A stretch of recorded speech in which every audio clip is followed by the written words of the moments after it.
Good evening students, कैसे हैं आप। तो आज chapter 10 light reflection and refraction of light में आज पार्ट 3 है। पार्ट 1 में हम देख चुके हैं कि किस प्रकार से reflection of light, laws of reflection of light. Second videos में हमने देखा है स्फेरिकल मिरर्स के बारे में देखा, जिसमें हमने कॉनकेव एंड कॉन्वेक्स मिरर्स को देखा। आज हम पार्ट 3 में पढ़ने वाले हैं कि rules for making ray diagram by concave mirrors.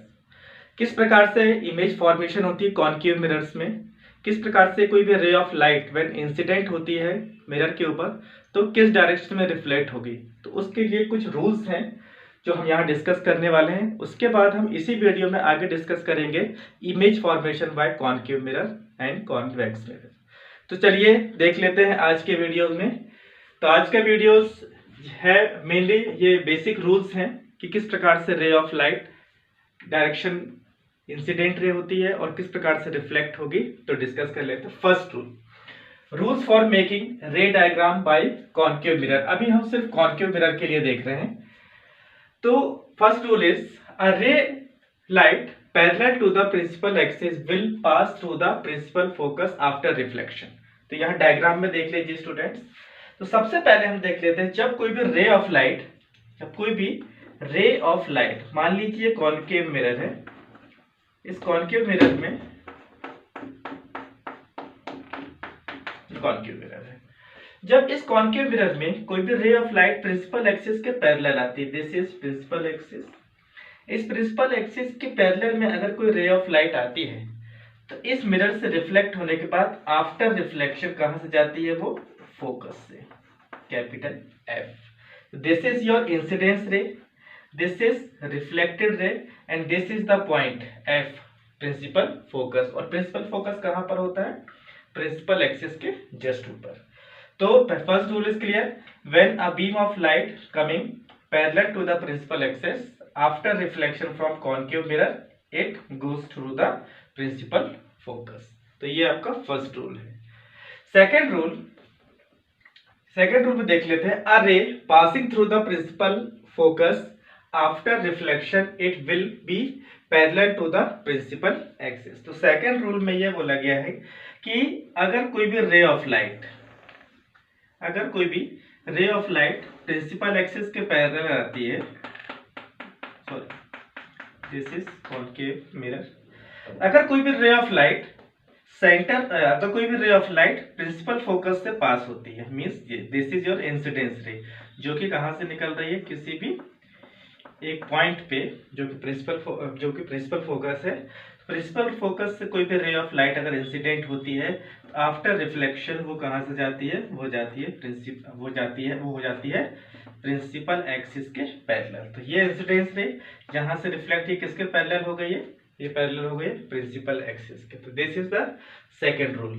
ठीक है, आप इसमें एक से ज्यादा रे भी बना सकते थे, जैसे यहाँ पर भी अगर आप ड्रॉ करना चाहें तो यहाँ पैरेलल रे ऑफ लाइट इंसिडेंट हुई, आफ्टर रिफ्लेक्शन इस पॉइंट से जा रही है, ये पॉइंट आपका कहलाएगा प्रिंसिपल फोकस। इसी प्रकार से यहाँ से आपको सेंटर प्रिंसिपल फोकस से रे ऑफ लाइट इंसिडेंस करा सकते थे और इस पॉइंट से रिफ्लेक्ट होने के बाद जो रे ऑफ लाइट जाएगी वो प्रिंसिपल एक्सिस के पैरेलल हो जाएगी। अब देख लेते हैं थर्ड रूल स्टूडेंट्स, अ रे passes through the center of curvature after reflection it will be reflected back to the same path। अगर कोई भी ray of light concave mirror में, अगर हम देखते हैं कॉनकेव मिरर में अगर कोई भी ray of light principal axis के पैरेलल आती है, ये प्रिंसिपल एक्सिस है ना, पैरेलल नहीं, जो भी प्रिंसिपल ये फोकस, ये पोल, यहाँ पर भी आप डायग्राम ड्रॉ कर सकते हैं pole, this is F, this is your centre of principal axis और ये है सी, सेंटर ऑफ कर्वेचर। तो यहाँ पे ये बोला गया है अगर कोई भी ray of light centre of curvature से होकर जाती है तो इस मिरर से रिफ्लेक्ट होने के बाद वो सेंटर ऑफ कर्वेचर से ही वापस आ जाती है। ये थर्ड रूल है। ठीक है, तो जो ray of light centre of curvature से जाएगी आफ्टर रिफ्लेक्शन कॉनकेव मिरर से सेंटर ऑफ कर्वेचर से ही वापस आ जाती है। This is your third rule. अब देख लेते हैं fourth rule, a ray incident on the pole is reflected by making the equal angle. अगर कोई भी रे ऑफ लाइट, जैसे अगर हम देख लेते हैं कोई भी रे ऑफ लाइट, जैसे ये है कॉन्केव मिरर में हम देख रहे हैं, कॉन्केव मिरर के केस में हम देखते हैं कि ये पोल है। अगर कोई भी रे ऑफ लाइट, ये इसको ड्रॉ कर लीजिए, ये फोकस, प्रिंसिपल फोकस, ये सेंटर ऑफ कर्वेचर, कोई भी अगर रे ऑफ लाइट डायरेक्ट इंसिडेंट हो रही है पोल पे, तो this is your incident ray, और यहां से रिफ्लेक्ट हो रही है, तो जितने एंगल से ये पोल पर इंसिडेंस होंगी, मतलब ये वाला angle, that is your angle I, फिर यहां से जो एंगल रिफ्लेक्ट होकर जो एंगल बना, एंगल ऑफ रिफ्रैक्शन, तो यहाँ पे कह रहे हैं कि आई, एंगल आई इक्वल हो जाएगा एंगल आर के। ये लॉ ऑफ रिफ्लेक्शन का एक लॉ को फॉलो कर रहा है कि incidence ray will be equal, angle of incidence will be equal to the angle of reflection. तो अगर कोई भी रे डायरेक्ट पोल पे इंसिडेंट होती है तो पोल से रिफ्लेक्ट होने के बाद वो उसी एंगल से रिफ्लेक्ट होती है, तो ये दोनों एंगल हमेशा इक्वल होंगे। तो ये थे 4 रूल्स। तो फर्स्ट रूल एक बार और रिवाइज कर लेते हैं कि जो रे प्रिंसिपल एक्सिस के पैरेलल आएगी आफ्टर रिफ्लेक्शन फोकस से जाएगी, और जो रे फोकस से जाएगी आफ्टर रिफ्लेक्शन पैरेलल हो जाएगी। तो ये फर्स्ट और सेकंड रूल एक दूसरे के ऑपोजिट है। तो यहाँ पैरेलल आती है तो फोकस से जाती है, और फोकस से जाती है तो पैरेलल हो जाती है, ये एक दूसरे के ऑपोजिट रूल है। थर्ड रूल में लिखा हुआ है कि जो ray of light centre of curvature से जाती है after reflection centre of curvature से उसी डायरेक्शन में वापस आ जाती है। फोर्थ रूल ये कहता है कि अगर कोई भी ray of light direct incident होती है ऑन द पोल, और पोल कहाँ पर होता है, पोल सेंटर पॉइंट होता है कॉनकेव मिरर के अपर्चर के ऊपर, तो जितने एंगल से रे ऑफ लाइट आएगी आफ्टर रिफ्लेक्शन, जो रिफ्लेक्ट होगी लाइट उसी एंगल से रिफ्लेक्ट हो जाएगी। तो means angle of incidence will be equal to angle of reflection, और ये लॉ को फॉलो करता है, law of reflection of light के। तो ये 4 रूल थे कॉनकेव मिरर के कि किस प्रकार से रेज डेविएट होती है और किस प्रकार से। फिर इन्हीं रूल्स को ध्यान में रखते हुए हम कुछ इमेजेस ड्रॉ करेंगे। तो कॉनकेव मिरर के केस में हम देखने वाले हैं image formation by concave mirror. तो इसके 6 केस हैं, इसमें कैसे डायग्राम ड्रॉ करना है वो अभी हम डिस्कस करने वाले हैं, तो प्लीज देखें। तो चलिए स्टूडेंट डिस्कस कर लेते हैं image formation by concave mirror. तो अभी हमने रूल्स देखे, चारों रूल्स का यूज करते हुए, तो हमें चारों तो नहीं, कम से कम 2 रेज अगर हम ड्रॉ करेंगे तो हमको वो पोजीशन हम आइडेंटिफाई कर सकते हैं। इसलिए किसी भी पोजीशन को आइडेंटिफाई करने के लिए या इमेज की पोजीशन आइडेंटिफाई करने के लिए हम ज़्यादा से ज़्यादा 2 रेज का यूज करेंगे, और जहां पर इंटरसेक्ट पॉइंट होगा वहां पर हमको उसकी इमेज फॉर्मेशन हो जाएगी। तो कॉनकेव मिरर के केस में हमको 6 केसेस पढ़ने हैं। कहाँ पर आपका ऑब्जेक्ट रहेगा, उसके बाद उसकी पोजीशन क्या होने वाली है, उसका नेचर कैसा होगा और उसका साइज कैसा होगा। तो ये चीज़ें एग्जाम के पॉइंट ऑफ व्यू से काफ़ी इंपॉर्टेंट है, तो आप प्लीज़ ध्यान रखिएगा। सबसे पहले 6 केस में सबसे पहले पोजीशन होती है एट इनफाइनाइट। सेकेंड पोजीशन में हम पढ़ने वाले हैं कि beyond C, when your object is located at beyond C. Third one is when your object is located at C. C means center of curvature. Fourth position will be when your object is located between C and F, between center of curvature and principal axis. Your fifth position will be when your object is located at F, principal focus. And sixth last position was there, your object is located between F and P. Pole और principal focus के बीच में जब आपका object locate होता है तो वो आपकी 6th पोजीशन होती है, लास्ट पोजीशन है। तो हम इसी पोजीशंस को सब डिस्कस करने वाले हैं। तो सबसे पहले हमारी जो फर्स्ट पोजीशन डिस्कस कर लेते हैं, ये पोजीशन है when your object is located at infinite. तो देख लीजिए यहाँ पर, जब आपका कोई भी ऑब्जेक्ट अगर इनफाइनाइट पर लोकेट होता है तो हमें मिरर ड्रॉ कर लेते हैं। Suppose this is your mirror, concave mirror. यहाँ पर हम कॉनकेव मिरर को ड्रॉ कर लेते हैं। कॉनकेव मिरर के बाद यहाँ पर हम एक प्रिंसिपल एक्सिस ड्रॉ कर लेते हैं जो कि सेंटर लाइन होती है। यह पॉइंट होता है पोल, प्रिंसिपल एक्सिस। मान लीजिए सपोज आपका जो ऑब्जेक्ट है वो लोकेटेड है एट इनफाइनाइट। इनफाइनाइट मतलब मिरर से काफी दूर है। तो मिरर से काफी दूर होने के बाद जो यहाँ से हमने फर्स्ट रूल पढ़ा था कि जो भी रे ऑफ लाइट, ये ऑब्जेक्ट है, इसको नाम दे दीजिए object A B. Object A B से चलने वाली जो ray of light principal axis के पैरेलल आती हैं, तो वो मिरर से रिफ्लेक्ट होने के बाद, टकराने के बाद किस पॉइंट से जाती हैं? वो जाती हैं फोकस से। तो ये फर्स्ट रूल में हमने अभी देखा था, प्रिंसिपल फोकस से जाती हैं। इसी प्रकार का अगर हम ड्रॉ कर लेते हैं ऑब्जेक्ट से, अगर ऑब्जेक्ट इस प्रकार से रखा हुआ है तो इसकी जो ray of light principal axis के पैरेलल आने वाली है वो आफ्टर रिफ्लेक्शन कहाँ से जाएगी? फोकस से, प्रिंसिपल फोकस से। ये इंसिडेंस रे, ये मिरर से रिफ्लेक्ट होने वाली रिफ्लेक्टेड रे, ये इंसिडेंस रे, ये रिफ्लेक्टेड रे। दोनों रिफ्लेक्टेड रे जिस पॉइंट पर आके इंटरसेक्ट हो रही हैं तो इस की जो ऑब्जेक्ट की जो इमेज है यहाँ पर बनेगी फोकस पर। तो फर्स्ट पोजीशन में ये बता, when your object is located at infinite the position of the image will be at F principal focus. और कितना साइज होगा? Point size, highly diminished. और इसका नेचर जो होगा वो होगा real and inverted. Real image बनेगी बट उसकी उल्टी बनेगी, इन्वर्टेड बनेगी।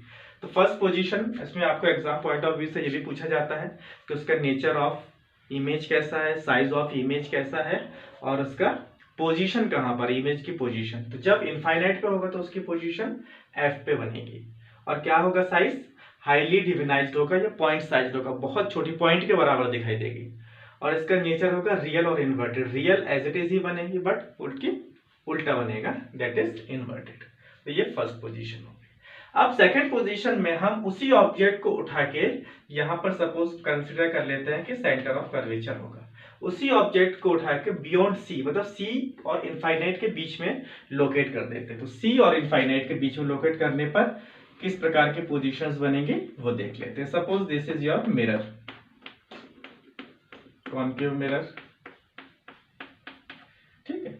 यहां पर ड्रॉ कर लेते हैं principal axis, this is centre line passing through the pole is called principal axis। Principal axis पे यहाँ पर हम ड्रॉ कर लेते हैं कोई भी एक पॉइंट है, that is F principal focus. इस पॉइंट को कंसीडर कर लेते हैं ये centre of curvature. Second position में हमको जो हमारा ऑब्जेक्ट रखना बियॉन्ड सी, मतलब इनफाइनाइट और इसके बीच में, तो हम यहाँ पर एक ऑब्जेक्ट रख देते हैं। ये ऑब्जेक्ट है सी के उस पार, सी के पीछे, बियॉन्ड सी। रूल्स वही है, जो भी रे ऑफ लाइट, इसको हम कलर से ड्रॉ कर देते हैं। ए बी ऑब्जेक्ट है आपका, ए बी। तो फर्स्ट रूल के अकॉर्डिंग जब कोई भी ray of light principal axis के पैरेलल होगी तो आफ्टर रिफ्लेक्शन वो कहां से जाएगी? फोकस से। तो ये आपका जो पॉइंट है ये फोकस है। This is your incidence ray coming parallel to the principal axis, और आफ्टर रिफ्लेक्शन ये कहां से जा रही है? फोकस से।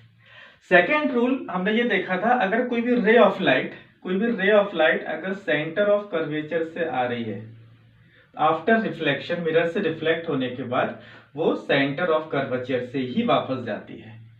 तो इन दोनों रेस का जो इंटरसेक्ट पॉइंट होगा, इस ऑब्जेक्ट की इमेज हमें वहां पर दिखाई देने वाली है, जो कि उल्टी होगी, जो कि इन्वर्टेड होगी। तो यहां पर हम देख लेते हैं कि इसकी जो इमेज बन रही है क्या बनेगी। मैं उल्टा लिखने वाला हूं, बी डैश और ए डैश। ए बी की इमेज उल्टी बन रही है, ए डैश और बी डैश।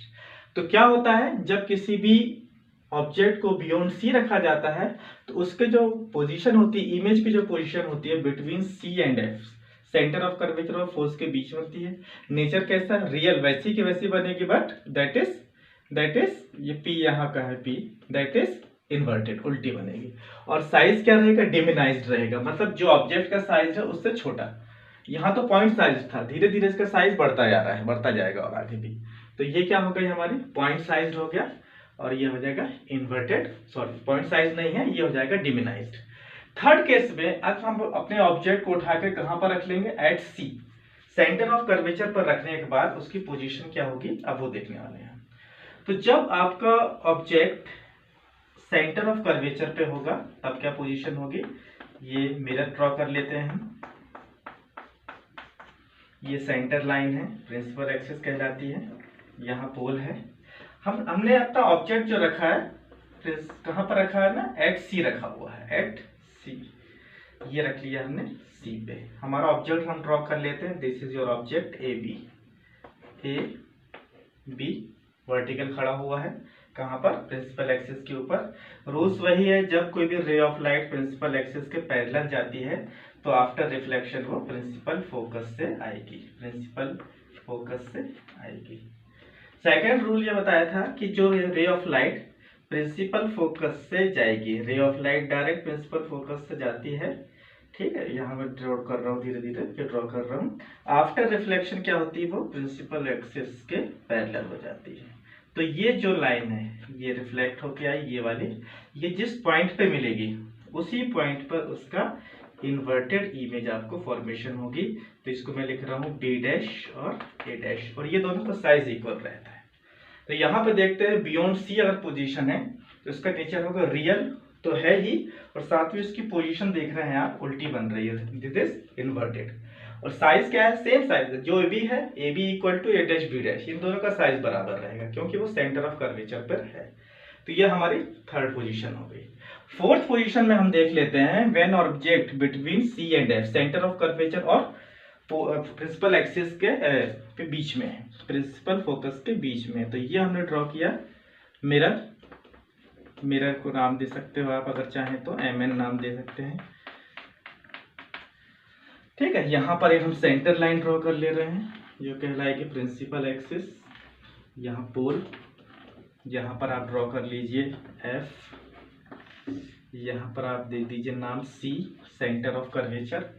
तो आपका ऑब्जेक्ट जो होगा C और F के बीच में है, तो C और F के बीच में अगर हम हमारे ऑब्जेक्ट को स्टैंड करते हैं तो ये ऑब्जेक्ट है between C and F। Rules वही है, अगर ऑब्जेक्ट है, ऑब्जेक्ट से चलने वाली रे ऑफ लाइट अगर प्रिंसिपल एक्सिस के पैरेलल आ रही है तो वो आफ्टर रिफ्लेक्शन कहाँ से जाएगी, आफ्टर रिफ्लेक्शन हो जाएगी प्रिंसिपल फोकस से, incident ray and reflected ray. Second, फिर हम देखते हैं कि अगर कोई भी ray of light centre of curvature से जा रही है, अगर ऑब्जेक्ट है और इसकी कोई भी रे ऑफ लाइट इस प्रकार से जा रही है, ठीक है, तो वो आफ्टर रिफ्लेक्शन आप देखेंगे कहाँ से आएगी, सेंटर ऑफ कर्वेचर से ही वापस आती है। और ये वापस आते हुए जिस पॉइंट पर आपको मिलेगी, देख लीजिए ये रे ऑफ लाइट है, ये ऑब्जेक्ट है, अगर ऑब्जेक्ट से कोई भी रे ऑफ लाइट, ठीक है, सेंटर ऑफ कर्वेचर से जा रही है मिरर से, तो आफ्टर रिफ्लेक्शन उसी डायरेक्शन में वापस आती है, ये भी वापस आ रही है। ये दोनों रेज जिस पॉइंट पर आके हमको इंटरसेक्ट कर रही हैं उस पॉइंट में हम उसका उल्टा इमेज मिलेगा, बट उससे लार्जर मिलेगा, इनलार्ज्ड मिलेगा। तो जब आपका C और F के बीच में ऑब्जेक्ट है तो उसकी पोजीशन होती है बियॉन्ड C, बियॉन्ड C मतलब C के उस पार, पीछे। नेचर वही है, रियल और इन्वर्टेड है, आप देख ही रहे हैं उल्टी इमेज बन रही है, और साइज में भी आप देख ही रहे हैं कि इससे लार्ज है, तो दिस इज योर इनलार्ज। तो ये चार केस है अभी हमने देखे। अब हम पांचवा और छठवां केस भी देख लेते हैं, जिससे हम ये हमारा टॉपिक कंप्लीट हो जाएगा। तो चलिए स्टूडेंट डिस्कस कर लेते हैं हमारे फिफ्थ और सिक्स्थ पॉइंट।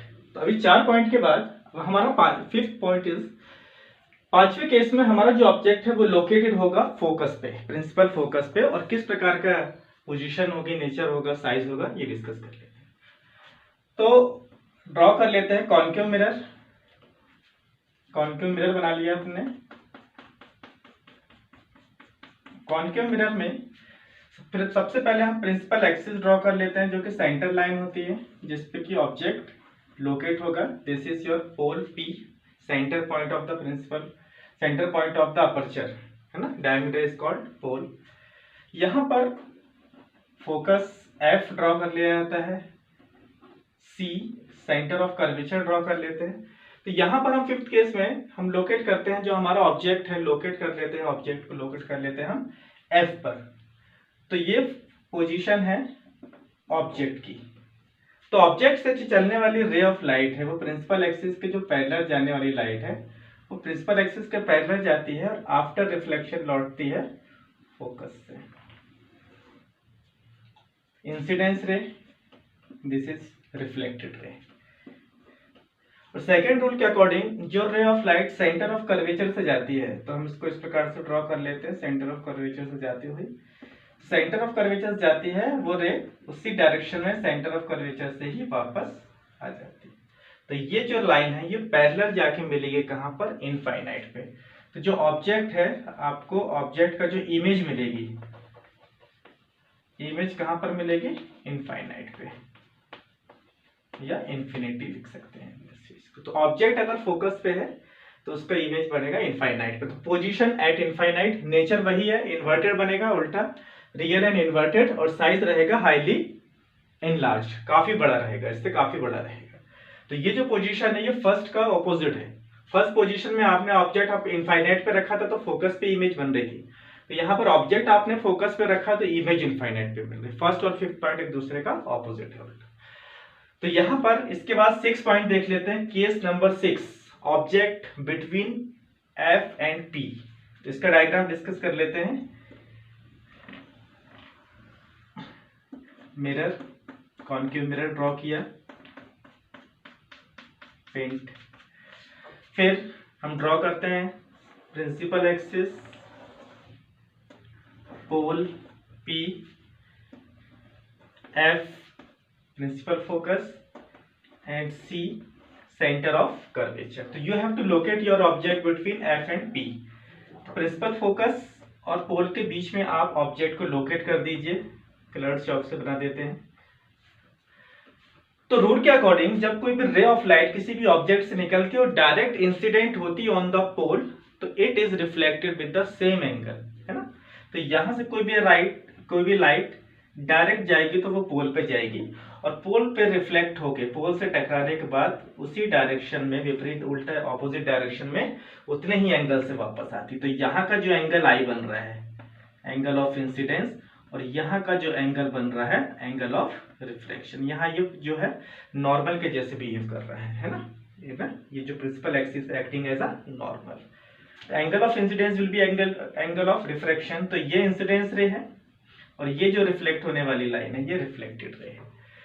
सेकेंड रूल के अकॉर्डिंग हमने देखा था जो ray of light principal axis के पैरेलल जाती है, जो सेंटर ऑफ कर्वेचर से जाएगी ऑब्जेक्ट से होती हुई, वो उसी डायरेक्शन में वापस आ जाती है। तो यहां से अगर हम एक लाइन ड्रॉ करते हैं, ये ड्रॉ करती हुई लाइन अगर से गई, तो ये जो रे ऑफ लाइट है ये रे ऑफ लाइट कहां पर जा रही है, टेढ़ी हो गई लाइट, इस प्रकार से ड्रॉ कर देते हैं। तो जो ray of light centre of curvature से जाती है, तो आफ्टर रिफ्लेक्शन, मिरर से रिफ्लेक्ट होने के बाद ये जो रिफ्लेक्ट होगी ये वापस आ जाएगी। सेंटर ऑफ कर्वेचर से जाती है, after reflection centre of curvature से जाती है। अब ये जो दोनों रेस को अगर हम डॉट डॉट करके पीछे की ओर ड्रॉ करते हैं, पीछे की ओर मिलाते हैं, तो ये जो लाइन है, ये जो दोनों लाइन है जिस पॉइंट पर जाकर इंटरसेक्ट हो रही है, इसको अच्छे से बना देते हैं। और ये आपको लग रहा है इस पॉइंट पर जाकर इंटरसेक्ट हो रही है, तो इस पॉइंट पर उस ऑब्जेक्ट का इमेज बनेगा और ये बनेगा, इन्वर्टेड नहीं रहेगा, ये इरेक्ट रहेगा, मींस सीधा रहेगा ये ऑब्जेक्ट। तो यहाँ पर ए और बी, ए बी, तो यहाँ पर ऑब्जेक्ट रहेगा आपका A dash and B dash. तो यहाँ पर जो ऑब्जेक्ट है ए डैश और बी डैश, ए डैश और B dash, A dash and B dash, तो यहाँ पर आपको ऑब्जेक्ट मिलेगा। तो इसका नेचर रहेगा पोजीशन बिहाइंड द मिरर। तो यहाँ देख रहे हैं आप बिहाइंड द मिरर पोजीशन आ रही है। फिर है इसका नेचर है वर्चुअल एंड इरेक्ट। तो ये आपका देख रहे हैं हर बार ऑपोजिट पोजीशन बन रहा था, ऑपोजिट बन रहा था, इन्वर्टेड बन रहा था, बट इस बार अपने में वर्चुअल और इरेक्ट सीधा का सीधा पोजीशन बन रहा है और आप देख रहे हैं लार्ज बन रहा है, तो इनलार्ज हो रहा है। तो ये था, ये बिहाइंड द मिरर है, 6th केस है, काफी इंपॉर्टेंट है एग्जाम पॉइंट ऑफ व्यू से, इसको याद रखिएगा। तो ये आज हमने देखे 6 cases in case of concave mirror. इसके बाद नेक्स्ट वीडियो में हम देखेंगे कॉन्वेक्स में किस प्रकार से कॉन्वेक्स मिरर के, और साथ में हम दोनों मिरर के यूजेस देख लेंगे। तो आज के लिए बस इतना ही, नेक्स्ट वीडियो में हम फिर मिलेंगे। तब तक के लिए थैंक यू सो मच। अगर आपको मेरे वीडियोस पसंद आ रहे हैं तो लाइक करें एंड कमेंट करें, वीडियोस ज़रूर देखें। These videos are very helpful for you. या आप लोगों के लिए, आप लोगों के डिमांड पर ही मैं बना रहा हूँ, आप लोगों के लिए ही बना रहा हूँ। तो जितने ज़्यादा से ज़्यादा आप शेयर कर सकते हैं शेयर कीजिए। Thank you so much and best of luck, have a nice day.